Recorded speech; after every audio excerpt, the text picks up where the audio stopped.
NJ sunrise நேயர்களுக்கு வணக்கம். இந்த மாதம் நம்மோடு தோழர் தாமரை இணைந்திருக்கிறார். கூடுதலான தகவல்கள் எதை பற்றி நம்மோடு பகிர்ந்து கொள்ள இருக்கிறார் என்பதை உங்களோடு சேர்ந்து நானும் எதிர்பார்த்திருக்கிறேன். வணக்கம் தோழர். ஹாய், வணக்கம். எப்படி இருக்கீங்க? நல்லா இருக்கேன். இந்த 2025ல ஏதாவது நூல்கள் படிச்சீங்களா? நான் படிச்ச 2 முக்கியமான நூல்கள் எனக்கு பிடிச்சது அப்படின்னா, யுவல் நோவா ஹராரியோட புக்கு புதுசா வந்தது. அது வந்து it's called nexus. Nexus brief history of information networks from stone age to AI அப்படின்னு சொல்லிட்டு அதோட நேமு. பேசிக்கலி வந்து எப்படி இன்ஃபர்மேஷன் வந்து கடத்தப்படுறது, அதாவது ஸ்டோன் ஏஜ் பீரியட் கற்கால பீரியட்ல இருந்து இந்த ஏஐ பீரியட் வரைக்கும் எப்படி வந்து தகவல் பரிமாற்றம் வந்து மனிதர்களை வந்து மாத்தி இருக்கு, மனித சமூகத்தை மாத்தி இருக்கு அப்படின்னு எக்ஸ்பிளைன் பண்றாரு. அண்ட் அதுல என்ன முக்கியமான விஷயம் என்ன சொல்றாருன்னா, லைக் நிறைய நிறைய நேரங்கள்ல வந்து அந்த தகவல்கள் வந்து அந்த அதை வந்து எப்படி ஆம், என்ன சொல்றது, ஆம், ஒன்று ஒன்று சேர்த்து ஒழுங்கமைத்துன்னு சொல்லுவாங்க இல்லையா, நல்லா அதை வந்து ஒழுங்கமைத்து அதை வந்து கொண்டு போறது.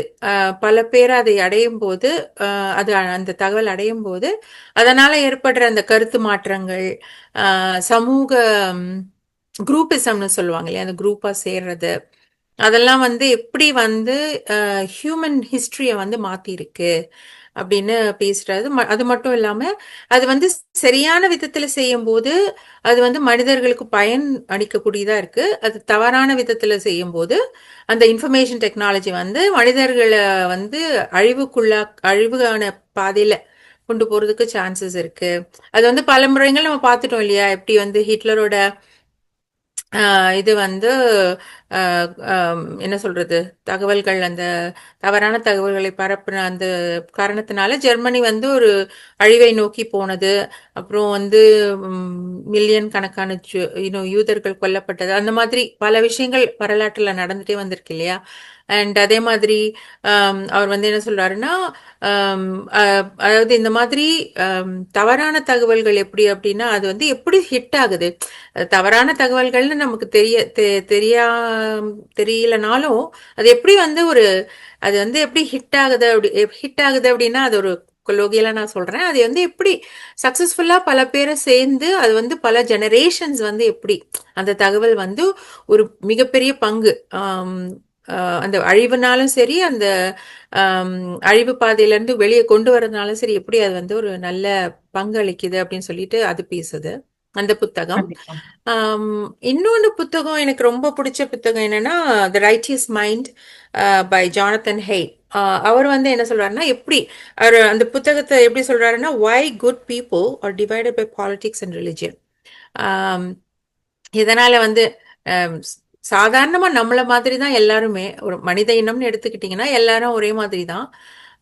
பட் ஆனா எப்படி வந்து சில பேரு ஒரு விதமா ஆம், மதம் அரசியல் சம்பந்தமா ஒரு விதமான ஒரு திங்கிங்க்கு போறது, கன்சர்வேட்டிசம்னு போறது, இன்னொருத்தர் வந்து லிபரலிசம் எப்படி போறாங்க அப்படின்னு சொல்லிட்டு அவர் வந்து அதை வந்து ஆராய்ச்சி செஞ்சு அதை புரிஞ்சிக்க, அதை வந்து புரிஞ்சுக்கிறதுக்கு ஒரு ஒரு டூல் மாதிரி இந்த புத்தகத்தை அவர் எழுதியிருக்காரு.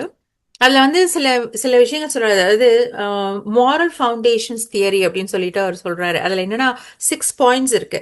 ஒன்னு வந்து care and harm, fairness and cheating, loyalty betrayal, authority and subversion, sanctity degradation and liberty and oppression. அதாவது இந்த மாதிரி பல விஷயங்கள்ல வந்து மனிதர்கள் வந்து உணர்ச்சி வசப்படுதல், அதாவது மனிதர்கள் வடிவமைக்கப்பட்ட விதமே வந்து எப்படின்னா இன்ட்யூஷனுக்கு தான் ஃபர்ஸ்ட் ப்ரிஃபரன்ஸ்.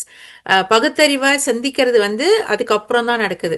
ஸோ இன்ட்யூஷன் மூலமாக தான் பல மனிதர்கள் வந்து ரொம்ப ஃபாஸ்ட்டாக சிந்திச்சு அது அது அந்த மாதிரி தான் அவங்க வடிவமைக்கப்பட்டிருக்காங்க. ஏன்னா அவங்க வந்து காலங்காலமாக அந்த காட்டில் வாழ்ந்து அந்த என்ன சொல்றது, வேடர் சமூகமா இருந்திருக்கும் இல்லையா. அப்போ வந்து அது மட்டும் இல்லாம ஒரு குழு குழுவா சிறு சிறு குழுக்களா இருக்கும்போது ஒரு குழு இன்னொரு குழுவை தாக்கக்கூடிய அபாயம் எல்லா நேரத்திலும் இருந்துகிட்டே இருந்துச்சு. ஸோ அவங்க வந்து அந்த இன்ட்யூஷன்ல ஒரு கன நேரத்துல செயல்பட வேண்டிய ஒரு நேச்சுரல் இன்ஸ்டிக்ட் வந்து ஆயிரக்கணக்கான வருஷங்களா நமக்கு அந்த ஜீன்ல கடத்தப்பட்டிருக்கிறதுனால அவர் என்ன சொல்றாருன்னா, அந்த இன்ட்யூஷன் அதுக்கு தான் வந்து மனிதர்கள் ஈஸியா ஆட்படுவாங்க. அதை புரிஞ்சுக்கிட்டவங்க வந்து ஒரு பெரிய மனித கூட்டத்தை வெற்றிகரமாக வந்து ஒரு ஒரு ஒரு குறிப்பிட்ட சிந்தனையை நோக்கி திருப்புவாங்க. அந்த அந்த அதை புரிஞ்சுக்கிட்டவங்க வந்து நல்ல பாதையை நோக்கி திருப்புறதுக்கு சான்சஸ் உண்டு, கெட்ட பாதையை நோக்கி திருப்புறதுக்கும் சான்சஸ் உண்டு. அப்படின்னு சொல்லிட்டு வந்து லிபரல்ஸ், கன்சர்வேட்டிவ்ஸ், அதாவது இந்த பழமைவாதிகள் அப்புறம் புதுமை விரும்பிகள், இந்த 2 பொலிட்டிக்கல் சாய்ஸ் எப்படி வந்து இந்த 6 இதுதான் அவங்க வந்து யூஸ் பண்றாங்க.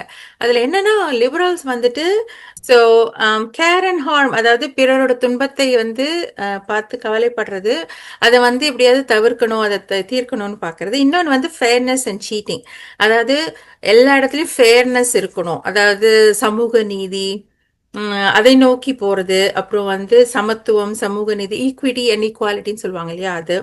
அப்புறம் வந்து அந்த விஷயங்கள்ல வந்து ஏமாத்துறவங்களுக்கு தண்டனை கொடுக்கறது. அந்த மாதிரி இந்த 2 விஷயத்துல தான் லிபரல்ஸ் வந்து அதிகமான இதை செலுத்துவாங்க. அதுவே வந்து கன்சர்வேட்டிவ்ஸ் பார்த்தீங்கன்னா அந்த 6 அந்த மாரல் ஃபேக்ட்ஸ், அந்த மாரல் ஃபவுண்டேஷன் சொல்றாங்க இல்லையா, அதுல வந்து அந்த 6 விஷயங்களையும் சமமான ஒரு அட்டென்ஷனை செலுத்துறதுனால அவங்க வந்து அந்த ஒரு பர்டிகுலர் குரூப் ஆஃப் பீப்புளை வந்து அவங்களால வந்து ஈஸியாக கைக்குள்ளேயே வச்சிருக்க முடியும், அவங்க மாறவே மாட்டாங்க அப்படின்னு சொல்லிட்டு. இப்போ நம்ம தற்கால பொலிட்டிக்ஸ் எடுத்து பார்த்தீங்கனாலே வந்து உங்களுக்கு நல்லா தெரியும். எதனால வந்து சில பேர் வந்து ஆமா எனக்கு வந்து இந்த விஷயங்கள்லாம் தவறுன்னு தெரியும், பட் ஆனாலும் நான் வந்து ஏன் இந்த மாதிரி ஆதரிக்கிறேன்னா இந்த விஷயங்கள்லாம் வந்து இவங்க நல்லா பண்றாங்க அப்படின்னு நம்ம சொல்றதை நம்ம கேட்டிருக்கோம் இல்லையா. ஸோ இந்த மாதிரி விஷயங்கள்ல வந்து இதெல்லாம் வந்து நல்லா அனலைஸ் பண்ணி அதில் வந்து கொடுத்துருக்காரு. அது ஒரு அனாலஜி மாதிரி கொடுக்குறாரு, எலிஃபென்ட் அண்ட் ரைடர். அதாவது ஒரு யானை பாகன். அந்த யானைன்னு பார்த்தீங்கன்னா அது தன்னோட பாதையில தான் போகும். அந்த யானை தான் வந்து அந்த இன்ட்யூஷன், அந்த உள்ளுணர்வு. அந்த உள்ளுணர்வு வந்து அதுக்கு ஒரு ரைம் ஒரு ரீசனிங் கிடையாது, அது வந்து தன்னோட பாதையில போகும், தனக்கு பழக்கப்பட்ட பாதையில அது போயிட்டே இருக்கும். ஆனா அந்த பாகன் வந்து அதை வந்து அந்த பாதையில இருந்து திருப்பி பகுத்தறிவு பாதையில கொண்டு போறதுதான் பாகனோட ஒரு இது. அதுதான் வந்து பகுத்தறிவு. அது வந்து ஆனா அந்த பகுத்தறிவு வந்து ரொம்ப கஷ்டப்படணும் அந்த யானையை வந்து பழக்கிறதுக்கு. எப்பயுமே வந்து அந்த மாதிரி திங்க் பண்றதுக்கு. ஒரு மதம்னு சொன்னாலோ அல்லது ஜாதின்னு சொன்னாலோ இல்லைன்னா இந்த மாதிரி ஒரு பொலிட்டிக்கல் வியூஸ் அப்படின்னு சொன்னாலோ அதனால வந்து அந்த இன்ட்யூஷன், அதாவது அதனால எழுற அந்த குரூப்பிசம், அந்த குரூப் தாட்டு, அதெல்லாம் வந்து அதனால வந்து மயங்காம எப்பயுமே பகுத்தறிவோட சிந்திக்கிறது வந்து யாராலையுமே முடியாது. அதுக்கு வந்து ரொம்ப கஷ்டப்படணும் அப்படின்னு சொல்லிட்டு தான் இந்த புத்தகம் வந்து அது எக்ஸ்பிளைன் பண்ணுது. நீங்க வந்து டிஸ்மிஸ் பண்றதுனால ஒரு பிரயோஜனமும் இல்லை. நீங்க வந்து எல்லாத்தையுமே பேசினாதான் உங்களால வந்து அந்த கோட்டைகளை தகர்க்க முடியும். உரையாடல்ன்றது எவ்வளவு முக்கியம் அப்படிங்கிறது ரொம்ப அது வந்து இந்த புத்தகம் சொல்லுது. ஸோ இந்த 2 புத்தகமும் என்ன ரொம்ப கவர்ந்த புத்தகங்கள். 2025 நாம் படித்த புத்தகங்கள். ஓ, மகிழ்ச்சி தோழர். ஏன்னா படிக்கிறதுன்றது ரொம்ப முக்கியம் இல்லையா. ஒரு நாளைக்கு ஒரு 10 பக்கங்களாவது படிச்சுட்டு இல்ல காலையில சீக்கிரமா எழுந்து ஒரு 10 பக்கங்களாவது படிக்கணும்ன்றத நிறைய பேர் வலியுறுத்துறாங்க. 2025 நிறைய நூல்கள் படிச்சாலும் அண்மையில நான் படிச்ச ஒரு நூல் வந்து behind the beautiful for எவர்ஸ், life, death and hope in Mumbai under city, Catherine பூ அப்படின்னு அவங்க எழுதின அந்த நூல் எனக்கு ரொம்ப பிடிச்சிருந்தது. அது வந்து ஒரு நான் ஃபிக்ஷன் தான், உண்மை சம்பவத்தை அடிப்படையாக வச்சுதான் அவங்க எழுதியிருக்காங்க. அதுவும் இந்தியாவை பத்தி எழுதுறாங்க அப்படின்னும் போது கூடுதல் ஆர்வத்தோட நம்ம படிப்போம் இல்லையா. அவங்க வந்து ஒரு அமெரிக்கர் தான், கேத்ரின் பூன்றவங்க. ஒரு இந்தியரை திருமணம் பண்ணிக்கிட்டு அங்க மும்பையில இருக்கக்கூடிய இப்ப தாராவி மாதிரி இருக்கக்கூடிய இன்னொரு ஒரு இடத்த அனவாதி அப்படின்றாங்க, அந்த இடத்துல இருக்கக்கூடிய இஸ்லாமிய மக்கள் இருக்காங்க, இந்துக்கள் இருக்காங்க, ஆனா எல்லாருமே விளிம்பு நிலை மக்கள். அந்த மக்களுக்குள்ள இருக்கக்கூடிய மத அரசியல், குறிப்பா மகாராஷ்டிரத்தை அடிப்படையா அந்த நூல் பேசுறதுனால சிவசேனா அங்க இருக்கக்கூடிய அந்த மத அரசியல் எப்படி இருக்கு, அவங்க எப்படி அந்த மக்களை பயன்படுத்துறாங்க, இஸ்லாமிய மக்கள் எப்படி, அங்க இருக்கிற மக்களுடைய வாழ்வாதாரமே அங்க இருக்கக்கூடிய இருக்கக்கூடிய அந்த பொருட்கள், அதாவது கார்பேஜ்ன்னு இல்லையா, அந்த பொருட்களை சேகரித்து அதன் மூலமா ஒரு வாழ்வாதாரம் வாழக்கூடிய மக்கள், அவங்களுக்குள்ள வரக்கூடிய சண்டைகள், அதனால ஏற்படக்கூடிய வழக்கு. இன்னைக்கும் நாம பார்க்கிறோம், இந்தியா போன்ற நாடுகள்ல இஸ்லாமிய மக்கள் மீது இருக்கக்கூடிய அந்த வழக்குகள் எப்படி நிலுவையில இருக்கு. ஆண்டு கணக்குல வந்து அவங்க விடுதலையே செய்யப்படாம குற்றம் சுமத்தப்பட்டார்ன்ற நிலையிலேயே இருப்பாங்க. குற்றம் ஆமா. நிரூபிக்கவே பட்டு இருக்காது. அதுக்குள்ளேயே பட்டிருக்காங்க. வந்து எத்தனை பேர் அவங்க வச்சிருக்காங்கன்றத நம்ம படிச்சிருக்கோம். இந்திய நீதித்துறையை படிக்கும் பொழுது அது வந்து ஒரு மாற்றப்பட வேண்டிய ஒன்று. அந்த மாதிரி ஒரு பையன் வந்து எப்படி போய் அந்த வழக்கு வழக்கு எப்படி போகுது, அதனால அந்த குடும்பம் பெறக்கூடிய சிரமம் என்ன அப்படின்றத அவங்களுடைய பார்வையில இருந்து சொல்லக்கூடிய ஒரு நூல். எனக்கு ரொம்ப பிடிச்சிருந்தது. எல்லாருமே படிக்கணும்னு நினைக்கிறேன். ஏன்னா அந்த நூலை படிக்கும் பொழுது நம்ம ஒரு இந்தியரா எழுதும் பொழுது நமக்கு ஒரு சார்பு நிலை இருக்கும். ஏன்னா நம்ம அந்த நாட்டுக்குள்ள இருந்து வரோம். நம்மளுக்கான அரசியல் தத்துவம் அதெல்லாம் அந்த சார்பு நிலையில இருக்கும். ஆனா ஒரு வெளியில இருக்கிறவங்க அதை பார்த்து அவங்க எழுதும்போது கண்டிப்பா அந்த பார்வை வந்து ஒரு ஓரளவுக்கு அவங்க அந்த எழுத்துக்கு அவங்க ஜஸ்டிஸ் பண்ணியிருக்காங்க அப்படின்னு தான் சொல்லணும் அந்த நூல். ரெண்டாவது, இப்ப நான் முடிக்க போற தருவாயில இருக்கக்கூடிய இன்னொரு நூல் வந்து நம்ம மூவலூர் ராமாமிர்தம் அம்மையார் அவர்கள் எழுதிய தாசிகளின் மோசவலை அப்படின்றது. முதல்ல அந்த நூலை வந்து நிறைய பேர் படிக்கிறது இல்லைன்னு நினைக்கிறேன். அதாவது ஏன்னா அவங்க வந்து திராவிட இயக்கத்தோட ஒரு பின்னணியில இருந்துதான் செயல்பட்டு இருக்காங்க. நிறைய போராட்டங்கள் எல்லாமே அந்த இயக்கத்தை சார்ந்தவங்களே அந்த நூலை எத்தனை பேர் படிச்சிருக்காங்கன்னு தெரியல. முதல்ல அவங்கள பாராட்ட வேண்டியது எதுக்குன்னா அந்த எழுத்து நடை அவ்வளவு விறுவிறுப்பா. ரொம்ப வருஷத்துக்கு முன்னாடி ஒரு 80-90 வருடங்களுக்கு முன்னாடி இவ்வளவு ஒரு அழகான நடை நம்ம அந்த நூலை எடுத்து வைக்க முடியாது. அது வந்து ஒரு நெடுங்கதை நாவல் தான், அது எடுத்து வைக்க முடியாது. அந்த அளவுக்கு அந்த நடை அவங்க பயன்படுத்திருக்காங்க. அவ்வளவு ஒரு நல்ல சிறந்த எழுத்தாளரா இருந்திருக்காங்க. ரெண்டாவது, அந்த நூல் சொல்லக்கூடிய செய்தி எப்படி வந்து ஒரு தேவதாசி கட்டமைப்புல இருந்து அந்த அம்மா வராங்க, அதனால அந்த சமூகத்துல இருக்கக்கூடிய பிரச்சனைகள் என்ன. ஏன்னா தேவதாசி சமூகம்ன்றது நமக்கு தெரியும். அவங்கள வந்து எப்படி பெண்களை வந்து பொட்டு கட்டி விடுறது அப்படின்ற வழக்கம் இருந்தது. நீங்க கடவுளுக்கு வந்து தாசியா இருங்க, கடவுளுக்கு சேவை செய்யுங்க அப்படின்ற அடிப்படையில அங்க இருக்கக்கூடிய கோயில் பூசாரிகளும் இல்ல ஜமீன்தார்களும் அந்த பெண்களை எப்படி பாலியல் ரீதியாக துன்புறுத்தினார்கள் அப்படின்றது தெரியும். ஆனா அந்த அம்மா பேசுற ஒரு தொனியும் நம்ம முக்கியம் நினைக்கிறோம். அன்றைய காலகட்டத்துல அந்த பெண்களே அதை எப்படி ஏத்துக்கிட்டு இருந்திருக்காங்க, அந்த சமூகத்துக்கு அதை ஏத்துக்கிட்டு இருந்திருக்காங்க. அந்த நிலையில இருந்து அந்த பெண்களை வந்து ரொம்ப கடுமையா திட்டி அந்த நூல் போயிட்டு இருக்கும். எனக்கே ரொம்ப ஆச்சரியமா இருந்தது. ஏன்னா நம்ம இன்னைக்கு 100 வருஷம் கழிச்சு நம்ம அந்த இதை படிக்கும்போது எதுக்கு பெண்களை இவ்வளவு திட்டுறாங்க அப்படின்ற மாதிரி இருக்கும். ஆனா அன்னைக்கு அந்த சமூகத்து பெண்கள் அது, ஏன்னா அவங்களுக்கு அது வாழ்வாதாரம் இல்லையா, அப்ப அதுல இருந்து உடைச்சு வரணும்னா அவங்களும் அந்த சமூகத்துல இருந்து தான் வராங்க. அதை உடைச்சு பெண்களை கடுமையா விமர்சிச்சு அந்த நூல் எழுதியிருக்காங்க. அதை வந்து எல்லாருமே படிக்கணும்னு நினைக்கிறேன். எனக்கு அதுல ரொம்ப பிடிச்ச ஒரு செய்தி என்னன்னா, நம்ம கலைஞர் வந்து மூவலூர் ராமாமிர்தம் அம்மையார் திருமண உதவி திட்டம்னு வச்சிருந்தாரு. அதாவது இவ்வளவு 10வது வரைக்கும் படித்த பெண்கள் நினைக்கிறேன், 10வது வரைக்கும் படித்த பெண்களுக்கு திருமணத்துக்கு இவ்வளவு உதவி செய்யப்படும் அப்படின்னு. அதுல ஒரு நுட்பமான ஒரு செய்தி என்னன்னா, இந்த அம்மா வந்து எந்த சமூகத்துல இருந்து வராங்க, திருமணமே கூடாது, நீங்க வந்து கடவுளுக்கு சேவை செய்ய பிறந்தவங்க, அந்த அம்மா பேர்ல திருமண உதவி திட்டம். அந்த இடத்துல ஒரு உண்மையா ஒரு புரட்சிகர சிந்தனை. ஆனா நம்முடைய முதல்வர் இன்னைக்கு வந்து அது புதுமை பெண் திட்டம்னு மாத்திருக்காங்க. அதாவது உயர்கல்விக்கு உதவி வழங்கப்படும், திருமண உதவின்றத மாத்திட்டு உயர்கல்வி மாதிரி வச்சிருக்காங்க. அது ஒரு நல்ல ஒரு செய்தி. திருமணம்ன்றது ஒரு கிடையாது, முக்கியமான எவல்யூஷன் ரெவல்யூஷன் கூட. ஏன்னா அன்னைக்கு கலைஞர் கொண்டு வரும்போது நீ இவ்வளவு தூரம் படி, நான் திருமணத்துக்கு வந்து உதவி செய்யறேன். இன்னைக்கு வந்து நீ திருமணம் எல்லாம் 2வது மணி, உயர்கல்வி போமா, அப்புறம் பாத்துக்கலாம் அதெல்லாம் அப்படின்ற. அது பாருங்க, ஒரு சின்ன ஒரு பொறி எவ்வளவு தூரம் நம்ம வந்து தமிழ்நாட்டுல அது வந்திருக்கு. இதை பத்தியே நம்ம நிறைய ஆய்வு பேசணும். அந்த அளவுக்கு அந்த நூலை படிக்கும் போது நிறைய சிந்தனைகள் நமக்குள்ள வர்றத நம்மளால பார்க்க முடியும். எல்லாருமே படிக்க வேண்டிய நூல் நினைக்கிறேன்.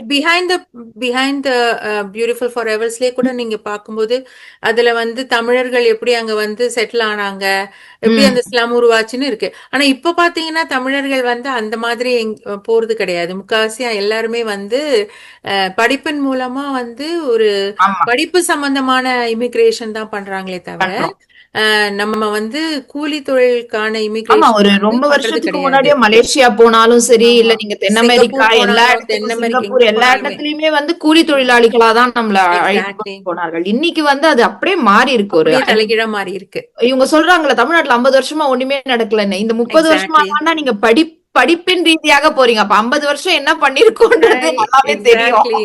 எதனால நம்ம எக்ஸாக்ட்லி. இன்னைக்கு மைக்ரேட் ஆகுறோம்னா, படிச்சு வேற வேலை, நல்ல ஒரு அடுத்த ம்ஹ்ம். நிலைக்கு போற அந்த நிலையில கூலி தொழிலாளர்களா நம்ம இன்னைக்கு போறது தென் இல்லன்றது. தமிழ்நாட்டுல இருந்து பாத்தீங்கன்னா, மும்பை அண்ட் டெல்லிக்கு பாத்தீங்கன்னா, நெறைய வந்து கூலி தொழில் செய்யறதுக்கு தான் போயிருந்தாங்க அந்த காலகட்டத்துல.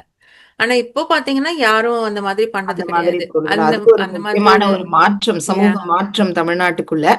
அதுக்கப்புறம் எப்பவுமே இந்த சின்ன சின்ன கவிதைகள படிக்கக்கூடிய ஒரு பழக்கம் எனக்கு ம்ஹ்ம். இருக்கு அப்படின்றதுனால, தூஃபு அப்படின்னு ஒரு சீன கவிஞர்.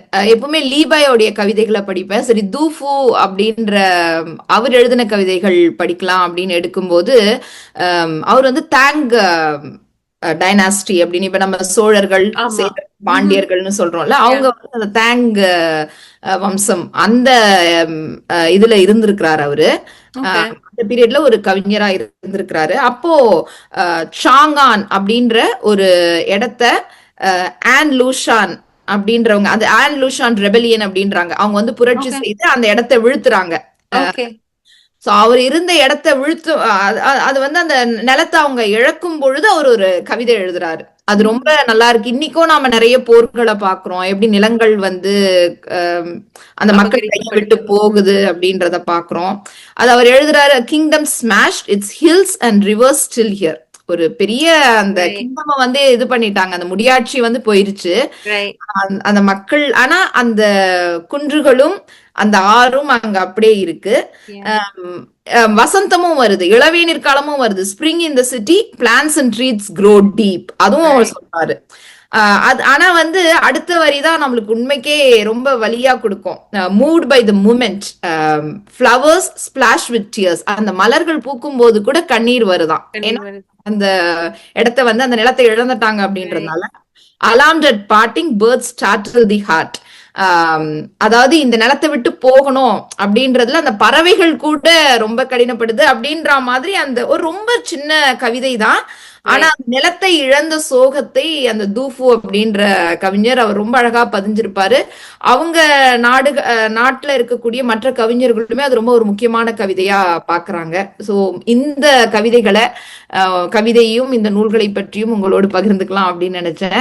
கண்டிப்பா 2026 இன்னும் நிறைய நூல்கள் நம்ம படிக்கணும் அப்படின்றதையும் நம்ம நேயர்களுக்கு சொல்றோம். அதே மாதிரி டிசம்பர் அப்படின்னாலே நமக்கு நினைவுக்கு வர்றது அண்ணல் அம்பேத்கருடைய நினைவு நாள், தந்தை பெரியார் அவர்களுடைய பெரியாருடைய நினைவு நாள். நாள். ஆமா. டிசம்பர் 6 அம்பேத்கர் அவர்களுடையது. டிசம்பர் 24 பெரியார் அவர்களுடைய. பெரியாருடைய. ஆம்.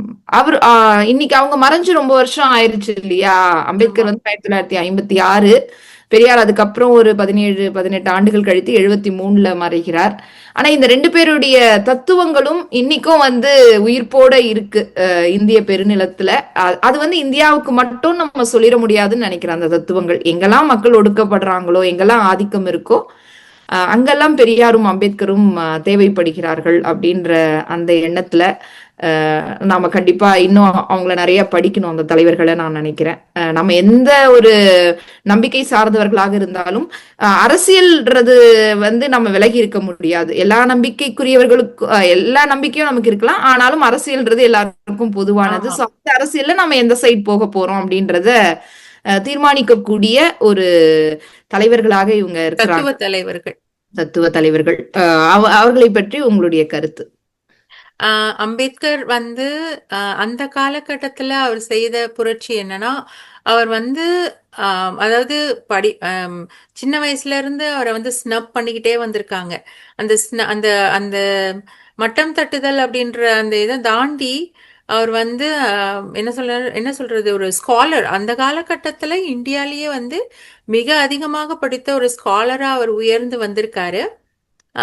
அந்த இடத்த அந்த ஆம், சம்பவங்களை வந்து அவர் நம்ம ஆராய்ச்சி பண்ணி பார்க்கும்போது பார்த்தீங்கன்னா, அந்த காலகட்டத்தில் அதே ஆம், மராட்டிய மண்ணில் இருந்த ஆம், சாஹு மகாராஜ் நினைக்கிறேன் இல்லைங்களா?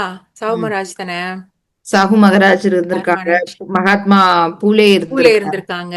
ஸோ அது இவங்களும் அந்த காலகட்டத்திலே இருந்திருக்காங்க. அந்த என்ன சொல்றது? சாதி ரீதியான அந்த அம், அம், என்ன சொல்றது? அந்த கேஸ்ட் டிஸ்கிரிமினேஷனை எதிர்த்து அவங்க வந்து பலமா போராடி இருக்க பல முனைகள்ல இருந்து அந்த போராட்டங்கள் வந்திருந்தாலும் அம்பேத்கர் வந்து செய்த ஒரு முக்கியமான ரெவல்யூஷன் என்னன்னா இந்த இந்த கட்டமைப்பை வந்து தகர்த்து அவர் வந்து வெளிநாட்டுக்கு போய் அந்த அளவுக்கு ஒரு பெரிய ஸ்காலரா அவர் திரும்பி வந்துட்டாரு.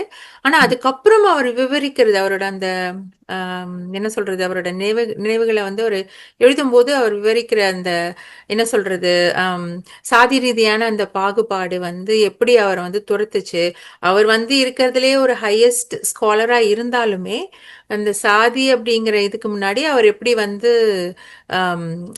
இன்சல்ட் செய்யப்பட்டாரு, இழிவுபடுத்தப்பட்டார் அப்படின்றத வந்து நம்ம படிக்கும்போது it takes a lot of cuts.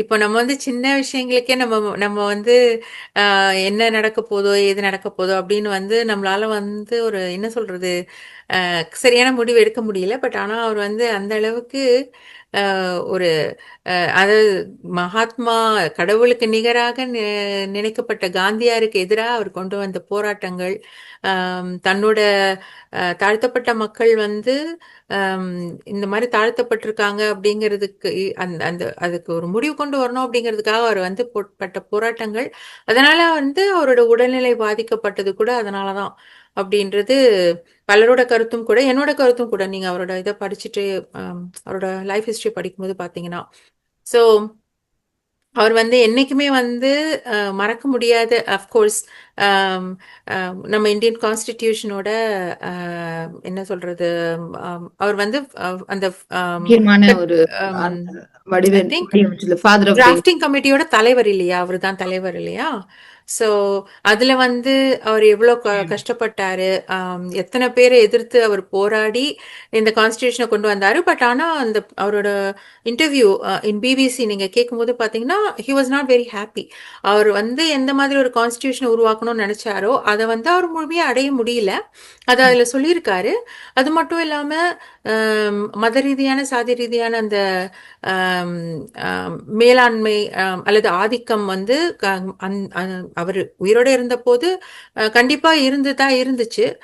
அது வந்து முழுமையா அவரால் வந்து கான்ஸ்டியூஷன் மூலமா அழிக்க முடியலனாலும் அவரால் முடிஞ்சதை அவர் பண்ணியிருக்காரு. கண்டிப்பா. கண்டிப்பா. அண்ட் அஃப்கோர்ஸ் பெரியார் வந்து நமக்கு நம்ம சொல்லி தெரிய தேவையில்லை. என்னை பொறுத்த வரைக்கும் பெரியார் அப்படிங்கிற அந்த தத்துவம் உருவாகலைன்னா தமிழ்நாடு இன்னைக்கு எப்படி இருந்திருக்கும் அப்படின்றத என்னால நினைச்சே பார்க்க முடியல. நிறைய பேர் கேட்பாங்க இல்லையா, பெரியார் இல்லைன்னா நீங்களாம் படிச்சிருக்க மாட்டீங்களா? தமிழ்நாடை பொறுத்த வரைக்கும் ஆமா, பெரியார் இல்லைன்னா வந்து கொஞ்சம் கொஞ்சமா இவ்வளவு தூரம் வந்து வேகமா இந்த ஒரு ஒரு நூற்றாண்டு போராட்டம், அதுல அரை நூற்றாண்டு அந்த அரசியல் தான் ஆள்றாங்க. அந்த ஒரு மாற்றம் இவ்வளவு வேகமா வந்திருக்கு. அது படிச்சிருப்போம், ஒருத்தர் ரெண்டு பேர் படிச்சுட்டே இருந்திருப்போம். இன்னும் அந்த காலகட்டத்திலேயே தான் ஒருத்தர் ரெண்டு பேர் படிச்சுட்டு அதுதான் அதே நான் சதவீதத்தை அதை சொல்லல. நான் சொல்றது வந்து ஒரு சமுதாய ரீதியா ஒரு படித்த சமூகமா மாறுறது அப்படிங்கிறது ஒரு பெரிய விஷயம் இல்லையா? அது இந்தியால வேற எந்த ஸ்டேட்லயும் நம்ம ஊர்ல நடந்த மாதிரி ஒரு பரவி நடக்கவே இல்லை. ஒரு வலிமையான சாதிகள் வேணா வந்து அதிகமா படிச்சிருக்கலாம். பட் ஆனா நம்ம யுஎஸ்ஏ எடுத்துக்கிட்டிங்கன்னா கூட தமிழ்நாட்டில இருந்து வந்தவங்க வந்து நம்ம டிஃப்ரெண்ட் சோஷியல் ஸ்டேட்டால இருந்து இருக்கவங்களும் வந்திருக்காங்க யுஎஸ்க்கு இல்லையா? நீங்க மற்ற மாநிலத்தவர் வந்து பாத்தீங்கன்னா அந்த மாதிரி இல்லை, என்னை பொறுத்த வரைக்கும், நான் பார்த்த வரைக்கும். ஸோ அது வந்து அதுக்கு முக்கியமான காரணம் வந்து பெரியார் அவர்களோட அந்த தத்துவம் தான் அப்படிங்கிறது என்னோட. சோ அதனால இந்த டிசம்பர் மாதம் அப்படின்றது நிறைய செய்திகளை நம்ம மக்கள் நேயர்கள் கிட்ட சொல்லியிருக்கோம். ஒண்ணு நம்ம படித்த நூல்கள், ரெண்டாவது இருபெரும் தத்துவ தலைவர்கள் பற்றிய அவர்களுடைய அந்த கருத்துக்கள் நேயர்களுக்கு கண்டிப்பா பயனுள்ளதாக இருந்திருக்கும் அப்படின்னு நம்புறோம். மீண்டும் அடுத்த நிகழ்ச்சியில் சந்திக்கலாம். நன்றி, வணக்கம். நன்றி.